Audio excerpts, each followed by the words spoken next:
Szwajcaria jest dla wielu miejscem mitycznym, by nie powiedzieć wymarzonym. Ma bardzo wiele do zaoferowania w wielu obszarach. Jak wygląda stan współpracy, kooperacji Szwajcarii z Unią Europejską, z Polską? Co możemy się nawzajem od siebie nauczyć? Porozmawiam za chwilę o tym z moim gościem.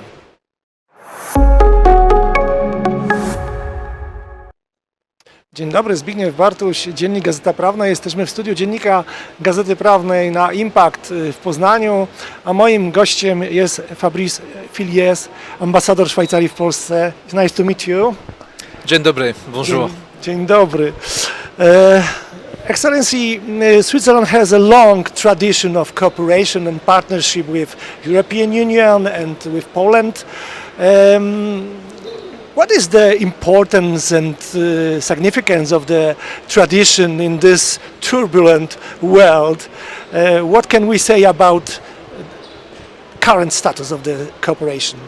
Well, so before we speak about today's cooperation, I would like to remind that Switzerland and Poland have more than 100 years of diplomatic relations.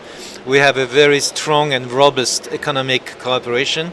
Switzerland was one of the first European countries to invest, in the early 90s and to develop, a trade with Poland. And so today I would say we have a very stable and positive relations. So based on that, we want to grow, we want to make it even better. And this is why we're here at Impact, and this is why also we want to step up the cooperation in new areas like science, education and innovation. But I can tell you more after. What kind of Poland do you see in Poznań? What is the Poland like? Is it different than 20 years ago? Well, I believe so. Since I arrived in Poland, I'm just amazed to see how Poland, reach good prosperity and offers good quality of life. You see that in the infrastructure, you see that in the cities, you see that in the business growth. Well, I always remember, like when I met Marcin Pionkowski, your chief economist at the World Bank. Yeah. Poland is an economic miracle, is a growth country, and over the last 30 years, it has been one of the strongest growth on earth after China, which is remarkable, and Switzerland as a strong, trade partner benefits also from the strength of Poland. We have 6 billion of trade with Poland, yeah, which is more than we have with Turkey, India, or Korea. And 4 billion is an export from us to Yeah. you. Yes, yes. And then we also have a very strong foreign direct investment with a very strong presence of Swiss companies here in Poland, not only in the services sector, but also in the industrial sector. I had the pleasure to represent our newspaper, Dziennik Gazeta Prawna, in this year's Davos, and one of the hottest topic was AI and was new technologies as a engine of changes in the world, as the engine and the source of competitiveness. So how Switzerland's innovation ecosystem complements Poland's dynamic economic growth? So this is, of course, a very important matter for all our economies. The changes in the business model, the adoption of the new technologies, and we need to invest, in the new technologies and in the people, in the talent. So for me, the cooperation is important if it can bring talents together, it can bring people together and create synergies. So Switzerland is renowned as a top innovative country, ranking first, in various international rankings. And we always try to invest as much as we can in research and in talent to stay ahead of the curve. And with this competence, we believe, and this is what we see in Poland, we believe that there is room for more cooperation in the field of science and education and innovation. And this is why this year, tomorrow, my Vice President and Minister of Economy, Science and Education will be in Poznan to sign a memorandum of understanding with Minister Kulasek on higher education, science and innovation, to create a better framework for our institutions and our talents to work together. Does it matter only for Poland or for Switzerland too? I think it's mutually beneficial in the sense that today already we have quite a few top Polish scientists who spent some time in Switzerland. You know, one very, something amazing, your astronaut, Sławomir Szuśnanski, I mean, spent 12 years in Geneva at the CERN. Yeah. And I met some other scientists from IDEAS or NCBR, that spent some time in Lausanne or in Zurich doing their docs or the postdocs. There is even an association of Polish students in Lausanne at the PFL, with 50 top students, in all the sectors.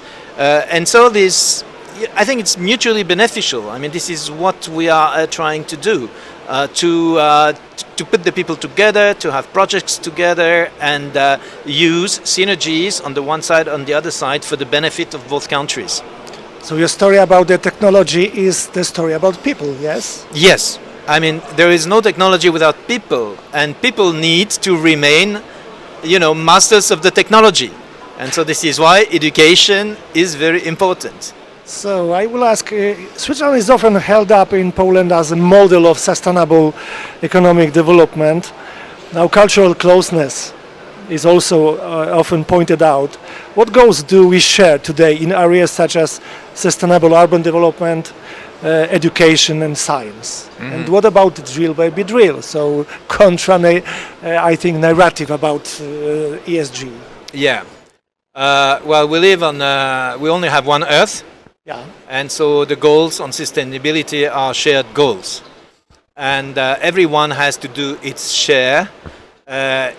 Energy is an important sector, to invest more in renewable energy. The behavior of people is also important, how to adapt its behavior, to reduce the footprint. And so all these things are common, not only for Switzerland, for Poland, but for all countries in Europe and in the world. We only have one Earth, so we need to work together on implementing the sustainable goals. And then when it gets to bilateral cooperation, we can invest more in the sectors of renewable energy, for example, or waste management. And this is why this year we brought also some Swiss startups here in Poznan in the field of waste management and renewable energy, solar panels, to meet the counterpart, and to discover also Poland, because Poland is investing a lot in renewable energies. I've seen that all across the country, and there are some very important actors here. We have the narration in the world about the reindustrialization and nearshoring, comeback of factories to Europe. Should we have new factories in Europe? Do you think that the comeback of the factories to Europe is a good idea? Well, and what kind of factories should it be? I think so. The industry is always important, and when you look at Switzerland, people tend to think that Switzerland is a services country, with banks and other things. Is it bad? But no, it's not bad. It's very good, but it's not the whole picture. The whole picture is like we have a very strong industrial base. Yeah. And Switzerland, the same in Poland. Per capita, is probably one of the most industrialized country in Europe. And people tend to forget that. So meaning, yes, to have industries and supply chains, in close proximity today in the turbulent world is definitely important, And so invest or reinvest, in the industrial sector is part of the balance, we need to reach in the new circumstances. And Switzerland is doing that. We have an operator, for example, in infrastructure, Stadler Rail. They have a beautiful, a factory production in Poland, in Śledzice, for example. We have Holcim in Poland also. Absolutely. It's absolutely. It's also sustainable. So what's the future of the cooperation? What do you think? I don't ask you about 10 years, but 5 years? Mm-hmm. What do you think? Well, Switzerland is at the heart of Europe, but is not member of the European Union. So Switzerland is really trying to reach out and develop the best cooperation possible, the best framework with its partners. Agreements with the European Union, but also the bilateral relations. And so what we want to do is just to step up this cooperation. Poland is not only a very strong economic partner, but we also believe that Poland, is an important political actor in this new Europe for the security architecture and for, I would say, some people say like the power has shifted, in the sense that there is a new triangle, that may develop, and be relevant in Europe, and it's the triangle Paris, Berlin, Warsaw, what we call the Weimar Triangle. And so, meaning we need to contribute, to the development of good and stable relations with all partners, but Poland, being one important partner, growing partner in Europe, is also an important partner for Switzerland. Very good vision for us and for Switzerland too, I think. So thank you for the interview. Thank you that you're being here. Thank you. Dziękuję bardzo. Dziękuję. Thank you.